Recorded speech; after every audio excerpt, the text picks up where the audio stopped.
अस्सलाम वालेकुम फ्रेंड्स, मैं हूं शहजाद मुगल और आप देख रहे हैं टेक नॉलेज यूट्यूब चैनल। तो फ्रेंड्स, आज हम इंस्टेंट गीज़र की कुछ ऐसी प्रॉब्लम्स और उनके हल के बारे में बात करेंगे जो शायद आज से पहले आप नहीं जानते होंगे।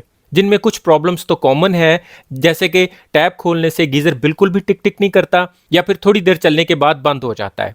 इसके साथ साथ हम खराब मैग्नेट सेंसर को भी ठीक करने का तरीका इसी वीडियो में सीखेंगे। मतलब अब हमें खराब मैग्नेट की जगह नया मैग्नेट खरीद कर चेंज करने की जरूरत नहीं है, हम उसी मैग्नेट को ठीक कर लेंगे। और अगर गीजर में पावर बॉक्स खराब हो गया है तो गीजर को उतारे बगैर, गीजर को खोले बगैर हम उस पावर बॉक्स को कैसे चेंज कर सकते हैं। इसके साथ साथ आज की वीडियो में मैं गीजर में लगी हुई इस लाइट का एक ऐसा फंक्शन बताऊंगा जो आज से पहले आपको बिल्कुल भी पता नहीं था।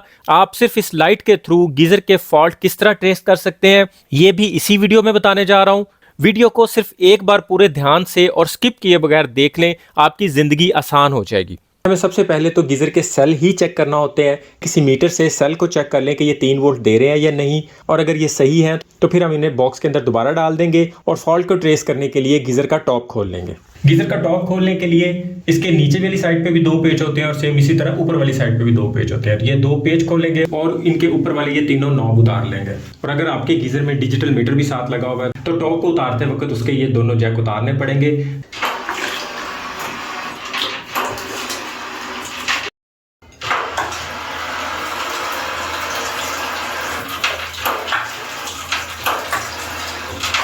हम जब इसका टैप खोलते हैं तो ये बिल्कुल कोई काम नहीं करता। इसके अंदर मैग्नेट के वर्क करने की आवाज़ तो आती है लेकिन ये स्पार्किंग नहीं करता। तो फ्रेंड्स, सेलों को चेक करने के बाद हमें इसमें सिर्फ 2 चीज़ें चेक करनी है। उसके बाद हमें इसके फॉल्ट का पता चल जाएगा कि ये बिल्कुल डेड क्यों हो चुका होगा। पहले नंबर पे हमें इसके मैग्नेट सेंसर की इन वायर्स को यहाँ से अलग कर लेना है और फिर इसके इस जगह पे हमें इसे डायरेक्ट करके देखना है। तो अगर इनको आपस में शॉर्ट करने के बावजूद ये या इस जगह से टिक टिक नहीं करे तो फिर हमें दूसरी जो चीज़ चेक करनी है वो इसके इस वाले हीट सेंसर के ये थिमल उतार के हम आगे से जोड़ देंगे और इसको डायरेक्ट कर देंगे। डायरेक्ट करने के बाद फिर एक दफ़ा यहाँ से चेक करेंगे। अगर ये अभी भी टिक टिक नहीं कर रहा तो फिर एक छोटा सा काम और करें। इस जगह से इसके ये थिमल की ये दोनों पिनों को हल्का सा किसी चीज़ से रब कर लें, किसी रेगमार वगैरह से रब कर लें। इनका ऊपर से कार्बन वगैरह उतर जाएगा। फिर इनको आपस में शॉर्ट करके देखें।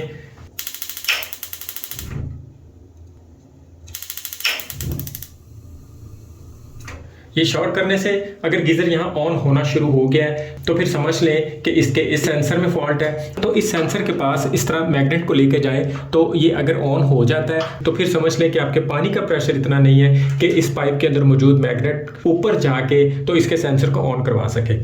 अब यहाँ पे हमें 2 चीज़ें देखना है कि मैग्नेट इसके आगे लाने पे ये टिक टिक करता है तो हमारा क्या फॉल्ट है, और अगर ये टिक टिक नहीं करता तो फिर यहाँ पे हमारा क्या फॉल्ट बनता है। अगर मैग्नेट आगे करने से ये स्पार्किंग नहीं करता फिर हमें इसके ये स्विच को उतार के 5-7 दफ़ा हमें इसको इसके साथ लगाना है, फिर उतारना है, फिर लगाना है, फिर उतारना है। इससे भी इसका कार्बन उतर जाएगा।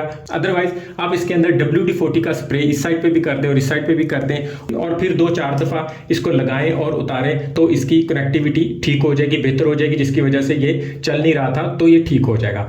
अगर आपके गीजर में डबल मैग्नेट वाला फंक्शन हो तो इस तरह डबल मैग्नेट वाला भी स्विच मिल जाता है। अगर सिंगल वाला हो तो सिंगल वाला भी मिल जाता है। दोनों का काम सेम है। दूसरी सूरत में अगर हम इसके ऊपर मैग्नेट लेके आते हैं और ये टिक टिक करने लगता है लेकिन बावजूद इसके पानी खोलने पे, टैप खोलने पे हमारा गीजर ऑन नहीं होता तो फिर हम सिंपल सा एक काम करेंगे। सिंपली इसके ये 2 पेज खोल के हम इसका ये सेंसर बाहर निकाल लेंगे, उतार लेंगे और आप देख सकते हैं कि इसके नीचे यहाँ पे काफ़ी सारा कार्बन आया हुआ है। तो इस कदर कार्बन आ चुका है कि जो इसके अंदर मैग्नेट को इसके साथ कनेक्ट नहीं होने देता। तो सिंपली हम इस पाइप के ऊपर से यहाँ से किसी रेगमार वगैरह से या पेचकस से इसके ऊपर जमा हुआ कार्बन उतार देंगे। यहाँ से इसे साफ करेंगे। जब साफ करेंगे तो उसके बाद हम इसके ये मैग्नेट सेंसर को लगाएंगे तो ये काम करने लगेगा। इसके बावजूद मैग्नेट सेंसर को ठीक करने का भी एक तरीका है। हम इसके आगे मैग्नेट भी करते हैं तो ये ऑन नहीं होता, तो एक और तरीके से भी ये ठीक हो जाता है। हम इसके पेज खोलेंगे, इसे बाहर निकाल लेंगे और इसको थोड़ी देर इस तरह थपथपाएंगे। जब इसको थपथपाएंगे तो भी ये मैग्नेट काम करने लगेगा। समटाइम इसके अंदर का मैकेनिज्म थोड़ा सा जाम हो जाता है, कहीं पर रुक जाता है, वहां से ये वर्क नहीं करता, तो हम इसे थोड़ा थपथपाएंगे और उसके बाद लगा देंगे तो भी ये काम करने लगेगा।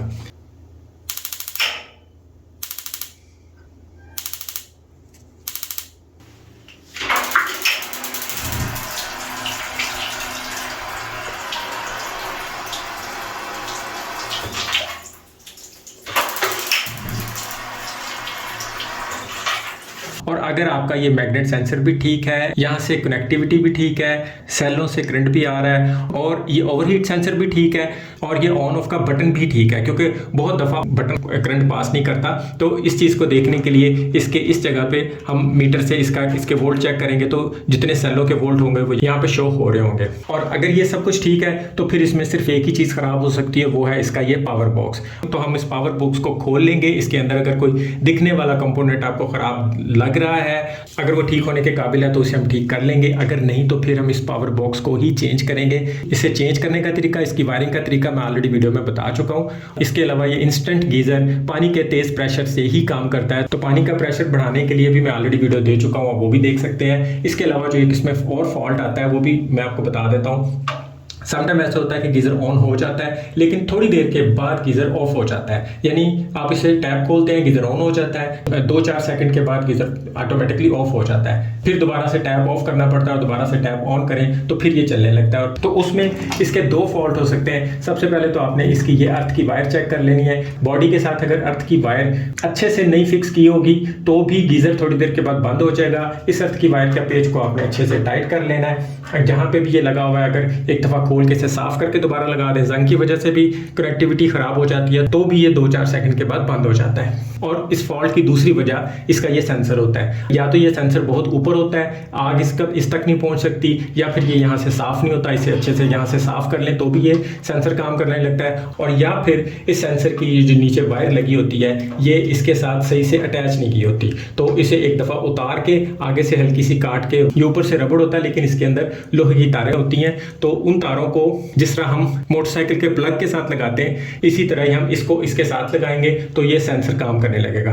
क्योंकि जब पहली दफ़ा इसमें आग जलती है 2-4 सेकंड तक जलती रहती है और उसी 2-4 सेकंड के अंदर अंदर उस आग ने, इस फ्लेम ने इस सेंसर को बताना होता है कि आग जल रही है, और इस सेंसर ने इस पावर बॉक्स में से करंट को कट ऑफ करवाना होता है। जब तक करंट कट ऑफ नहीं होता गीजर कंटिन्यू नहीं चलता। ये चीज़ चेक करने के लिए इसकी एक मेन इंडिकेशन इसकी ये लाइट होती है। अगर आपका गीजर ऑन हो गया और इसकी ये लाइट भी मुसलसल चल रही है तो फिर समझ लें कि ये 2-4 सेकंड के बाद बंद हो जाएगा। अगर गीजर ऑन होने के बाद इसकी ये लाइट बुझ जाती है तो फिर ये गीजर ठीक है। गीजर ऑन होने के बाद लाइट बुझती नहीं है तो समझ लें कि इसके ये सेंसर का मसला है। इसके इस सेंसर की इस वायर को ठीक करें, अच्छे से इसके साथ फिक्स कर दें तो गीजर के ऑन होने के 2-4 सेकंड के बाद इसके ऑफ होने वाला मसला हल हो जाएगा। आप देख सकते हैं कि हमने इसके अंदर सेल नहीं लगाए हुए, हमने इसके अंदर ये एक बैटरी लगाई हुई है। इस बैटरी का कोई खर्चा नहीं है, सिर्फ और सिर्फ एक सेल है। इसे हम सीजन में सिर्फ एक दफ़ा 2 घंटे या 3 घंटे के लिए चार्ज करते हैं। इसे लगाने की वीडियो भी चैनल पर मौजूद है, वो भी चेक कर सकते हैं, वो भी देख सकते हैं। यहाँ नीचे से ये चार्ज होता है, मोबाइल के चार्जर से चार्ज होता है। ना सेलों के वीक होने का डर है और ना सेलों को चेंज करने का खर्चा है। सिर्फ ये एक सेल हमने इसके इस जगह पे ऐसे फिक्स किया हुआ है। ये चीज़ भी गीजर को अच्छे तरीके से चलाने के लिए बहुत ज़रूरी है, क्योंकि बहुत दफ़ा सेल के वीक होने की वजह से भी गीजर ऑन नहीं होता और हम इसके बहुत सारे मसलों में पड़ जाते हैं। उम्मीद है वीडियो आपको अच्छी लगी होगी। वीडियो पसंद आए तो इसे लाइक और दोस्तों में शेयर लाजमी कीजिएगा। अपना और अपनों का ख्याल रखिएगा। बहुत बहुत शुक्रिया। अल्लाह हाफिज़।